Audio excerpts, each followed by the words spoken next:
اعلان بالفور 1917 یہودی آباد ہونے شروع ہو گئے، اور اصل میں اسی کے لیے خلافت کو منسوخ کرایا گیا۔ سلطان عبد الحمید، اگرچہ یہ ترکی خلافت جو ہے مرد بیمار کمزور، پھر بھی وہ مسلمانوں والا جذبہ اتنا تھا، انہیں بڑی سے بڑی رشوت پیش کی گئی تھی۔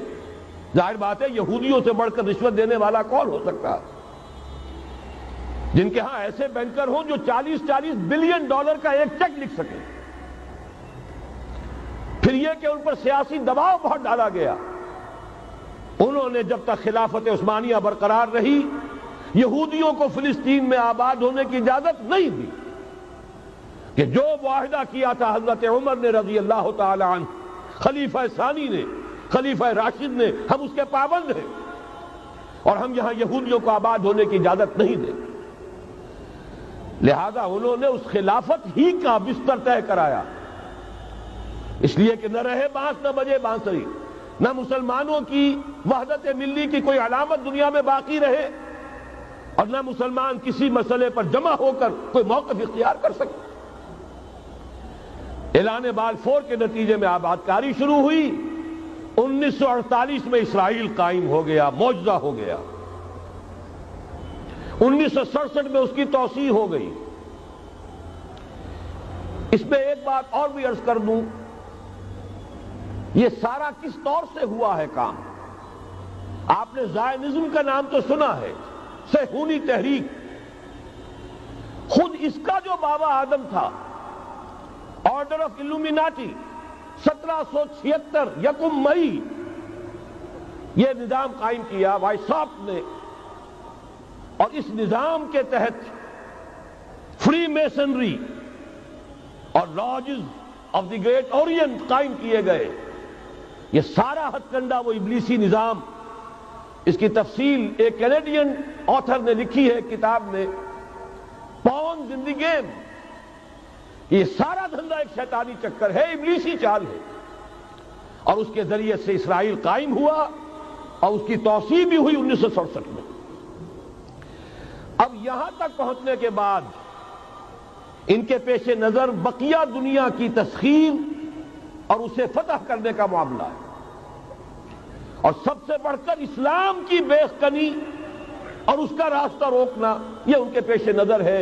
یریدون لیطفئوا نور اللہ بافواہہم۔ صورت اس وقت کیا ہے؟ یورپ اور امریکہ سے آپ مشرق کی طرف آئیے، پہلے عالم عرب ہے، عرب مسلم ورلڈ۔ مجھے یہ کہتے ہوئے سخت دکھ ہو رہا ہے، پورا عالم عرب وہ فتح کر چکے، وہ عرب ممالک کے جو اسرائیل کے ساتھ کسی میز پر بیٹھ کر گفتگو کرنے کو تیار نہیں تھے۔ آپ دیکھ رہے ہیں کہ لائن لگ گئی، کبھی صرف انور سادات نے ریکگنائز کیا تھا، پوری دنیا میں شور مچا تھا، اس پر لعنت ملامت ہوئی تھی، اب تو ایک ایک کر کے، وہ شاہ حسن ہو چاہے شاہ حسین ہو، اب تو وہاں سے ویزے ختم ہو رہے ہیں۔ سعودی عرب اور امارات، انہوں نے جو کچھ کاروباری بندشیں لگائی ہوئی تھی وہ ختم کر دی گئی، ان میں نرمی پیدا کر دی گئی۔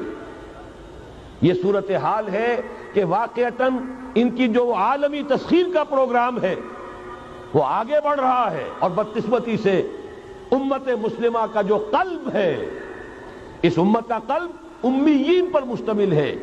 هو الذی بعث فی الامیین رسولا منہم یتلو علیہم آیاتہ ویزکیہم الی آخر الآیہ۔ حضور بھی امی تھے، انہی میں سے تھے صلی اللہ علیہ وسلم، لیکن آج وہ قلب جو ہے عالم اسلام کا، وہ یہودیوں کے شکنجے میں کسا جا چکا ہے۔ اکثر وہاں کے جو حکمران ہیں، امریکہ کے ایجنٹ ہیں، سٹوجز۔ یہ حالات جہاں تک عالم عرب کا تعلق ہے، تلخ حقائق ہیں جو بیان کر رہا ہوں، اس لیے کہ آپ کے سامنے رہنا چاہیے۔ یہ جو اقبال نے کہا کہ دنیا کو ہے پھر مار گئے روح و بدن پیش، ابلیس نے پھر اپنے درندوں کو ابھارا، اللہ کو پا مر دیے مومن پہ بھروسہ، ابلیس کو یورپ کی مشینوں کا سہارا۔ یہ دوبارہ ایک بہت بڑے پیمانے پر حق و باطل کا گھمسان کا رنگ پڑنے والا ہے۔ ملاحم کی جو حضور صلی اللہ علیہ وسلم نے پیشین گوئیاں فرمائی، الملحمۃ العظمی، تاریخ انسانی کی عظیم ترین جنگ جو ابھی آنے والی ہے، اس کو سمجھ لیجئے اچھی طریقے سے کہ اس میں جو قوتیں ایک دوسرے کے مقابل آ رہی ہیں وہ کون سی ہے۔ نیو ورلڈ آرڈر کہنے کو امریکہ کے زیر قیادت ہے، حقیقت میں امریکہ خود یہودیوں کے پنجے میں ہے۔ یہ وہی ابلیسی طاقت ہے جو آگے بڑھ رہی ہے۔ عالم عرب کو فتح کرنے کے بعد اب ان کے پاس اگلا عالم اسلام کا حصہ ہے، غیر عرب مسلم ورلڈ۔ ایران ہے، اس کے شمال مشرق میں ترکستان ہے، روسی اور چینی، مشرق میں افغانستان ہے، پاکستان ہے۔ یہ ایک بہت بڑا سالڈ بلاک ہے۔ اس کے بعد اگرچہ ہندوستان آتا ہے، بھارت، ظاہر بات ہے کہ وہاں مسلمان اقلیت میں ہیں سوائے کشمیر کے، لیکن یہ نوٹ کیجئے کہ وہاں بھی کم سے کم 15-18 کروڑ مسلمان موجود ہیں۔ آج بھی دنیا کا سب سے بڑا ملک جس میں مسلمانوں کی تعداد اور جن کی نفری سب سے بڑھ کر ہے وہ بھارت ہے۔ اس کے بعد پھر انڈونیشیا، ملائیشیا ہے، اس سے آگے ہے پھر فار ایسٹ، ابھی انہیں فتح کرنا ہے۔ نیو ورلڈ آرڈر کا یوں سمجھئے کہ ابھی یہ ہارڈ نٹ ٹو کریک، ابھی ایک لوہے کا چنا ہے چائنا کی شکل میں موجود۔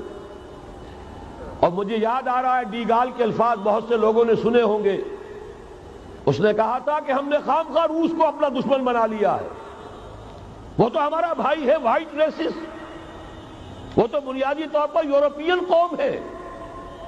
Beware of the yellow masses of the East, تمہیں گھبرانا چاہیے، تمہیں خبر لینی چاہیے۔ وہ مشرق بعید کے جو زرد رو لوگ ہیں، China, Indo China, Japan, yellow races, ابھی اس نیو ورلڈ آرڈر کے لیے جو فتح عالم اور تسخیر عالم کا پروگرام ہے، اس میں پہلے غیر عرب مسلمان دنیا اور پھر یہ فار ایسٹ کا خاص طور پر یلو ماسز، یہ ہے کہ جنہیں ابھی انہیں ٹیکل کرنا ہے۔ اور اسی لیے میں عرض کرنا چاہتا ہوں، حقائق ہمارے سامنے رہنا چاہیے۔